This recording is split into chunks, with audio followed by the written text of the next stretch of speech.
अस्सलाम वालेकुम। कैसे हैं आप सब। आज हम रिप्रोडक्शन वाला चैप्टर स्टार्ट करेंगे और रिप्रोडक्शन के इंट्रोडक्शन के बारे में पढ़ेंगे। इसके साथ साथ मेल रिप्रोडक्टिव सिस्टम के भी बारे में भी पढ़ेंगे।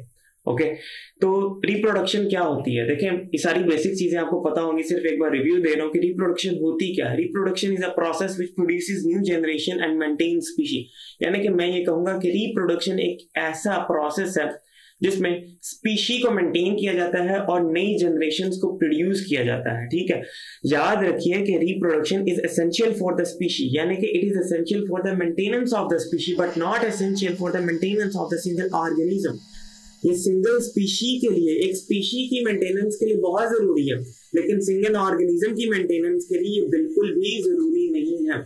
इसको एक एग्जांपल से समझ सकते हैं। मसलन फर्स्ट कर लें कि एक जनरेशन है, फॉर एग्जांपल वो पेरेंट्स है, number 1 generation is the parents, और फिर वो अपनी ऑफस्प्रिंग को प्रोड्यूस करते हैं, नंबर 2 इज द ऑफस्प्रिंग, और फिर नंबर 3 ऑफस्प्रिंग के ऑफस्प्रिंग। तो फर्स्ट कर लें कि अगर पेरेंट्स के ऑफस्प्रिंग ही ना हो, नंबर 2 जनरेशन ही ना हो, तो क्या नंबर 3 जनरेशन प्रोड्यूस हो पाएगी? बिल्कुल भी नहीं।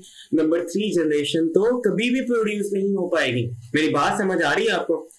तो एक नस्ल की अगर ऑफस्प्रिंग प्रोड्यूस नहीं होगी तो अगली नस्ल की ऑफस्प्रिंग कैसे होगी? तो एक स्पीशी, एक नस्ल का पूरा नामो निशान ही मिट जाएगा अगर औलाद आगे से नहीं हो रही। तो मेरी बात समझ आ रही है कि एक स्पीशी की मेंटेनेंस के लिए रिप्रोडक्शन बहुत जरूरी है, लेकिन सिंगल ऑर्गेनिज्म रिप्रोडक्शन के बगैर भी रह सकता है। सिंगल ऑर्गेनिज्म की खैर है, मतलब एक पेरेंट्स हैं, कुछ एक पेरेंट है, एक मियां बीवी हैं, उनके 3 बेटे हैं, तो एक बेटे की औलाद नहीं भी हो रही तो खैर है, दूसरे बच्चों की होगी तो इट्स ओके। यानी उस सिंगल ऑर्गेनिज्म, वो एक बेटे की जो औलाद नहीं होगी, इसका ये मतलब नहीं है कि पेरेंट्स की जनरेशन रुक जाएगी, दूसरे बच्चों की औलाद तो हो रही है ना। मेरी बात समझ आ रही है? तो वो जो एक बच्चे की औलाद नहीं हो रही, ठीक है, गुजारा कहीं लोग करते भी है गुजारा औलाद के बगैर, जिनको अल्लाह इस नेमत से महरूम रखते हैं। मेरी बात समझ आ रही है? लेकिन फिर भी उनकी जिंदगी गुजर जाती है। तो लेकिन स्पीशी नहीं रुकनी चाहिए। मेरी बात आपको समझ आ रही है जो मैं आपको बताना चाह रहा हूँ? अगले पॉइंट की तरफ चलते हैं। तो रिप्रोडक्शन 2 तरह की होती है। Number 1 is asexual reproduction, number 2 sexual reproduction. Asexual reproduction की अगर मैं बात करूं तो it involves fusion of gametes. It does not involve fusion of gametes. इसमें फ्यूजन ऑफ गमेट्स नहीं होती। इसमें होता क्या है फिर भाई? इसमें स्पर्म और एग नहीं मिलते। स्पर्म और एग नहीं मिलेंगे तो ज़ायगोट भी नहीं बनेगा। बड़ा इंपॉर्टेंट पॉइंट है। इसके अलावा याद रखिए कि शुरुआत में इस दुनिया में जो ऑर्गेनिजम्स आए उनमें यही रिप्रोडक्शन पाई जाती थी, उनमें एसेक्सुअल रिप्रोडक्शन पाई जाती थी, और एसेक्सुअल रिप्रोडक्शन को हम primitive type of sexual reproduction भी कहते हैं। ओके, इसके अलावा याद रखिए कि एसेक्सुअल रिप्रोडक्शन माइटोसिस के थ्रू होती है। एसेक्सुअल रिप्रोडक्शन माइटोसिस के थ्रू होती है, ये मियोसिस के थ्रू नहीं होती। ठीक है, और इसमें कोई जेनेटिक रिकॉम्बिनेशन नहीं होता। सॉरी, यहाँ पे मैंने डज नॉट नहीं लिखा, तो यहाँ पे कोई जेनेटिक रिकॉम्बिनेशन नहीं होगा। देखिए हमने पढ़ा था ना कि मियोसिस में 3 तरह के स्टेप्स होते थे। मियोसिस की प्रोफेज में 3 स्टेप्स पढ़े थे हमने। मियोसिस की प्रोफेज में 3 स्टेप्स से सबसे पहले आपकी साइनेप्सिस होती है, फिर कियासमेटा फॉर्मेशन होती है, फिर क्रॉसिंग ओवर होती है। Crossing over leads to the genetic recombination. लेकिन क्योंकि यहाँ पे मियोसिस तो हो ही नहीं रही, यहाँ पे तो हो ही क्या रही है, माइटोसिस हो रही है, तो फिर क्या यहाँ पर जेनेटिक साइनेप्सिस होगी? नहीं होगी। तो फिर क्या यहाँ पे कियासमेटा फॉर्मेशन होगा? नहीं होगा। क्या यहाँ पे क्रॉसिंग ओवर होगी? बिल्कुल भी नहीं होगी। एंड क्रॉसिंग ओवर नहीं होगी तो न्यू कॉम्बिनेशंस भी प्रोड्यूस नहीं होंगे, न्यू जेनेटिक मटेरियल भी प्रोड्यूस नहीं होगा। ठीक है, सेक्सुअल रिप्रोडक्शन की तरफ चलते हैं। सेक्सुअल रिप्रोडक्शन में फ्यूजन ऑफ गमेट्स होती है। ये एक इवॉल्व टाइप है, यानी कि मॉडर्न टाइप ऑफ रिप्रोडक्शन है, मॉडर्न मोड ऑफ रिप्रोडक्शन है। इसमें मियोसिस होती है। मियोसिस होती है तो इसका मतलब इसमें साइनेप्सिस होगी, साइनेप्सिस के बाद कियासमेटा फॉर्मेशन भी होगी, कियासमेटा फॉर्मेशन के बाद जेनेटिक रिकॉम्बिनेशन भी होगा। 3 स्टेप्स पढ़े थे ना। अगर आपने स्टेप्स नहीं पढ़े हो तो मेरा मशवरा है कि आप चैप्टर नंबर 21 में 12th क्लास ऑफ बायोलॉजी में इस टॉपिक को एक बार जरूर देखकर आइए। ठीक है, ये एक जनरल सा मैंने आपको ओवरव्यू दे दिया। इसके अलावा एक छोटा सा पॉइंट मैंने ये लिखा है कि asexual reproduction large number of offspring produce करता है। यानी एसेक्सुअल रिप्रोडक्शन ऐसा मोड ऑफ रिप्रोडक्शन है जिसमें large number of offspring produce होंगे, जबकि सेक्सुअल रिप्रोडक्शन में लार्ज नंबर ऑफ ऑफस्प्रिंग्स नहीं होते, no large number of offspring. ठीक है, इसके बाद चलते हैं हम सेक्सुअल रिप्रोडक्शन में मेन टॉपिक एमडी कैट का हमारा सेक्सुअल रिप्रोडक्शन ही है। तो देखिए सेक्सुअल रिप्रोडक्शन, सबसे पहली बात कि सेक्सुअल रिप्रोडक्शन हो क्यों रही है, किस वजह से हो रही है, किसके थ्रू हो रही है, तो मेल और फीमेल रिप्रोडक्टिव स्ट्रक्चर्स के थ्रू हो रही है। हम बात करेंगे कि मेल और फीमेल के रिप्रोडक्टिव स्ट्रक्चर्स के क्या यूनिक फीचर्स हैं, क्या यूनिक फीचर्स है, बहुत इंपॉर्टेंट पॉइंट है। तो सबसे पहला यूनिक फीचर है कि it becomes activated at the age of puberty, यानी कि रिप्रोडक्टिव स्ट्रक्चर्स वो स्ट्रक्चर्स हैं जो सिर्फ प्यूबर्टी की एज पर ही एक्टिवेट होंगे। मेरी बात आपको समझ आ रही है? ये वो स्ट्रक्चर्स हैं जो सिर्फ प्यूबर्टी यानी बुलगत की एज पर ही एक्टिवेट होंगे।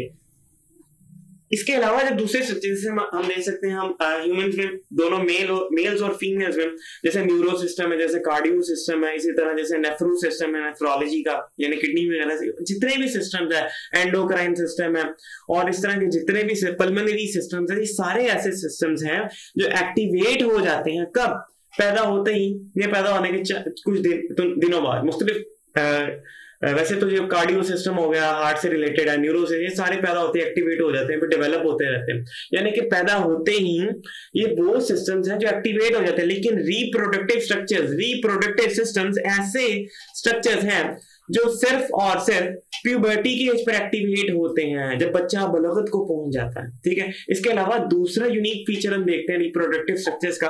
देखिए दूसरे जैसे हमारे हाथ हो गए, पांव हो गए, मेल्स और फीमेल्स में, उनमें बड़ी रिजेंबलेंस है। कान, नाक देख लें, बड़े मिलते जुलते होते हैं। मेल्स को देख लें, फीमेल्स को देख लें।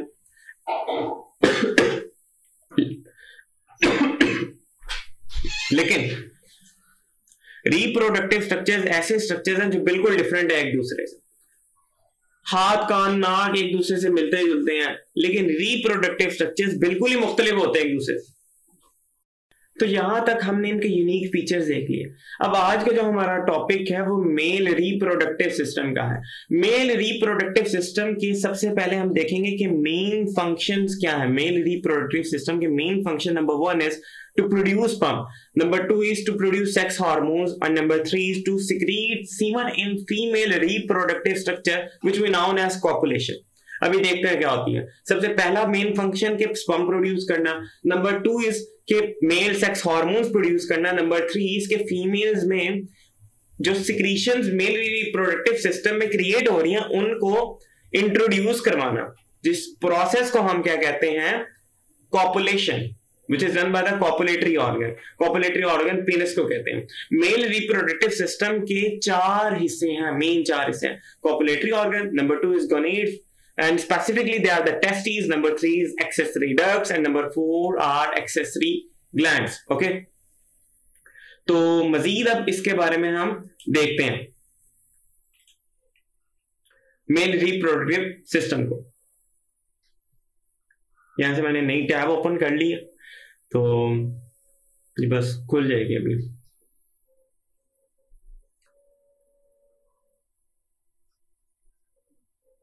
ले जी, ये खुल गई है तो देखते हैं हम इसको। तो मेल रिप्रोडक्टिव सिस्टम बेसिकली हमने देखना क्या, मेन फंक्शंस हमने पढ़ी। मेल रिप्रोडक्टिव सिस्टम में सबसे पहले हम मेल के गोनेड्स की बात करते हैं, which are specifically testis, singular testis को कहते हैं, उसके स्पेलिंग ये होते हैं। ठीक है, तो याद रखें कि ईच टेस्टिस, फेडरल की इंपॉर्टेंट इंफॉर्मेशन है कि हर टेस्टिस में तकरीबन 250 से 300 लोब्यूल्स होते हैं। देखिए लोब्यूल क्या है? लोब से छोटा लोब जो होगा उसको कहेंगे लोब्यूल। लोब से होना कोई भी लोथड़ा वगैरह, जैसे मैं कह सकता हूं जैसे ट्यूब, ट्यूब से छोटी ट्यूब को हम कहते हैं ट्यूब्यूल। इसी तरह लोब से छोटा लोब होगा लोब्यूल। ठीक हो गया। हर लोब्यूल में तकरीबन 1 से 4 सेमिनिफेरस ट्यूब्यूल्स होती हैं।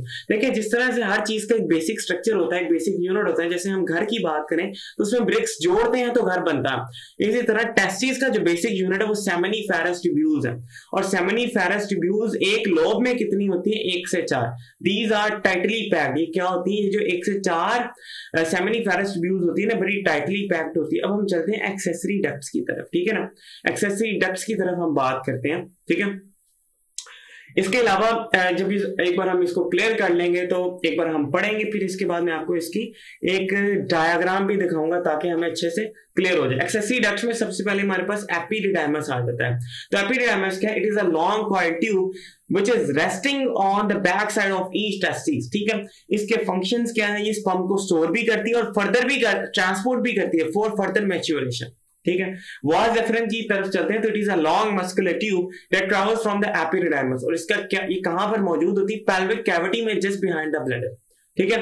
ये कहां मौजूद होती है? पेल्विक कैविटी में, जस्ट बिहाइंड द ब्लैडर। इसके बाद हम चलते हैं इजैकुलेटरी डक्ट में। तो दो वाज डिफरेंस देखें, एक टेस्टिस से एक वाज डिफरेंस, दो टेस्टिस से दो वाज डिफरेंस, और दो ग्लैंड्स पाए जाते हैं हमारे रिप्रोडक्टिव सिस्टम में, जिनको हम कहते हैं सेमिनल वेसिकल। एक सेमिनल वेसिकल से एक सेमिनल वेसिकल डक्ट, दो सेमिनल वेसिकल से दो सेमिनल वेसिकल डक्ट, दो एक वाज डिफरेंस और एक सेमिनल वेसिकल डक्ट बनाते हैं एक इजैकुलेटरी डक्ट। तो दो वाज डिफरेंस, दो सेमिनल वेसिकल डक्ट बनाएंगे, दो इजैकुलेटरी डक्ट। उसके बाद यूरेथ्रा आ जाता है, व्हिच इज अ ट्यूब। ये ejaculatory duct empties into the urethra, यानी जो इजैकुलेटरी डक्ट होती है वो खाली हो जाती है आपके यूरेथ्रा में, ठीक है। एक इंपॉर्टेंट बात कर लेते हैं कि in male it has addition function to carry out semen. देखें फीमेल में इसका सिर्फ फंक्शन जो है ना वो यूरिन को सिक्रीट करना है। हम में यूरिन भी सिक्रीट करता है, इसके अलावा हमारे अंदर ये सीमन को भी कैरी आउट करता है, उसको भी सिक्रीट करता है, रखता भी है, ठीक है। एक्सेसरी ग्लैंड्स की तरफ चलते हैं। एक्सेसरी ग्लैंड्स, तो सेमिनल वेसिकल सबसे पहला ग्लैंड है, ये पेड़ होता है। These are the sac like pouches और they are attached to the vas deferens just below the bladder. इनका काम क्या होता है? ये शुगरी फ्लूइड को सिक्रीट करते हैं, और शुगरी फ्लूइड में 60% सुक्रोज होती है, which are providing energy for the motility of the sperms. Okay, यहां तक ये क्लियर हो गया आपको। इसके बाद में हम इसके अगले सेमिनल वेसिकल प्रोस्टेट ग्लैंड की तरफ चलते हैं। प्रोस्टेट ग्लैंड के लिए भी मैं अगली टैब को ओपन कर लेता हूं।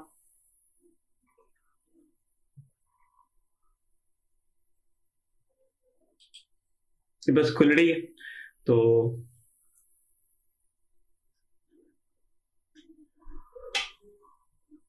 ले जी, बिल्कुल।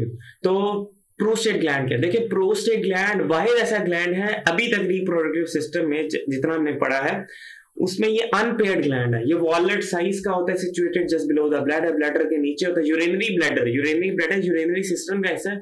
It is not part of reproductive system, ये अनपेयर्ड होता है, ठीक है। और इसके अलावा ये क्या करते हैं? प्रोड्यूस एडिशनल फूड, जो क्या करते हैं? स्पर्म्स की नरिशमेंट करते हैं, साथ ही साथ उनको प्रोटेक्शन भी प्रोवाइड करते हैं। इसके वो कॉपर्स ग्लैंड की तरफ चलते हैं। इसका दूसरा नाम बल्बोयूरेथ्रल ग्लैंड है। ये मटर के दाने के साइज का होता है, यूरेथ्रा के दोनों साइड्स पे प्रेजेंट होता है। ये फ्लूइड को प्रोड्यूस करता है which is involved in neutralising the acidity in the urethra, यानी यूरेथ्रा में जो भी तेजाबियत है उसको खत्म करता है कॉपर्स ग्लैंड से सिक्रीट होने वाली सिक्रीशंस, ठीक है। अब हम चलते हैं टेस्टिस की तरफ, अपने मेल गोनेड्स की तरफ। तो बेसिकली टेस्टिस एक हार्मोन प्रोड्यूस करते हैं, टेस्टोस्टेरोन। इसके अलावा ये एक और हार्मोन भी प्रोड्यूस करते हैं जिसको हम इनहिबिन के नाम से जानते हैं, जिसको हम किसके नाम से जानते हैं? इनहिबिन, ठीक है। मेरी बात समझ आ रही है? इनहिबिन यहां वैसे ही लिखा नहीं है मादत के साथ, अभी आप इसको याद रखें कि कौन सा हार्मोन है इनहिबिन। इसको मैं यहां लिख देता हूं, इनहिबिन, ओके। तो टेस्टिस बेसिकली देखिए, टेस्टिस की अगर बात की जाए ना तो टेस्टिस में जो सबसे आउटर लेयर होती है वो होती है बेसमेंट मेम्ब्रेन की। इसकी तरफ चलते हैं, मैं आपको दिखाता हूं। ये देखिए, फर्ज कर ले टेस्टिस है और टेस्टिस की बाहर वाली मेम्ब्रेन होती है आपकी बेसमेंट मेम्ब्रेन। टेस्टिस की बाहर वाली मेम्ब्रेन कौन सी होती है? Basement membrane. उसके बाद इन्हीं टेस्टिस बेसमेंट मेम्ब्रेन में फर्ज कर लें, उनके अंदर ये आपकी जो ट्यूब्स हैं, ट्यूब्यूल्स है, ये सेमिनिफेरस ट्यूब्यूल्स है। फर्ज कर लें कि ये सेमिनिफेरस ट्यूब्यूल है, एक ये सेमिनिफेरस ट्यूब्यूल है, एक ये सेमिनिफेरस ट्यूब्यूल है। सेमिनिफेरस ट्यूब्यूल्स के दरमियान कुछ सेल्स होते हैं जिनको हम इंटरस्टिशियल सेल्स या फिर लिडिक सेल्स भी कहते हैं। ये क्या प्रोड्यूस करते हैं? ये एक हार्मोन प्रोड्यूस करते हैं जिसको हम कहते हैं testosterone, which is a male number 1 sex hormone, ठीक है। ये जो सेमिनिफेरस ट्यूब्यूल्स हैं, ये सेमिनिफेरस ट्यूब्यूल्स आपस में जुड़ती हैं और कुछ डक्ट्स बना, कुछ टेस्ट हम कह सकते हैं कुछ डक्ट्स बना देते हैं जिनको हम कहते हैं रेटेटेस्टिस। रेटेटेस्टिस फिर फर्दर आपस में मिलते हैं और ये बना देते हैं इफरेंट डक्ट्यूल्स। इफरेंट डक्ट्यूल्स फिर मिलते जाते हैं ये एपिडिडाइमस, एपिडिडाइमस से फिर वास डिफरेंस, फिर वास डिफरेंस से इजैकुलेटरी डक्ट और फिर यूरेथ्रा बन जाता है, ठीक है। टेस्टोस्टेरोन क्या है? A hormone required for the successful production of the sperm. जबकि इनहिबिन क्या है? Inhibin is a hormone which is produced by the Sertoli's cells. याद रखें कि जो बेसमेंट मेम्ब्रेन होती है ना, बेसमेंट मेम्ब्रेन, ये वाली मेम्ब्रेन, इसमें कुछ सेल्स होते हैं जिनको हम कहते हैं सस्टेंटेकुलर सेल्स। सस्टेंटेकुलर सेल्स के अलावा अगर बात करो तो इनका दूसरा नाम होता है Sertoli's cells. Sertoli's cells are secreting hormone, जिसको हम इनहिबिन के नाम से जानते हैं, and inhibin control the spermiogenesis at the normal rate. Now what is spermiogenesis? The question is that what is spermiogenesis? So spermiogenesis can be defined as conversion of spermatids into sperms. Differentiation of spermatids into sperms को क्या कहते हैं? Spermiogenesis। और ये किसके through होती है? Inhibin के थ्रू।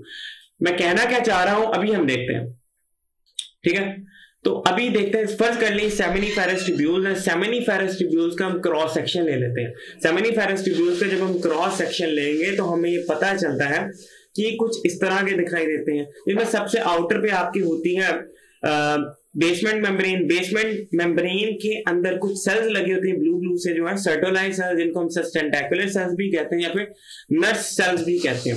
इसके बाद हमारे पास सेमिनिफेरस ट्यूब्यूल्स के अंदर कुछ सेल्स आ जाते हैं जिनको हम स्पर्मेटोगोनियम कहते हैं। स्पर्मेटोगोनियम के बाद अगली लेयर प्राइमरी स्पर्मेटोसाइट की होती है, उससे अगली लेयर हमारे पास सेकेंडरी स्पर्मेटोसाइट्स की होती है, उससे अगली लेयर हमारे पास स्पर्मेटिड्स की होती है, ठीक है।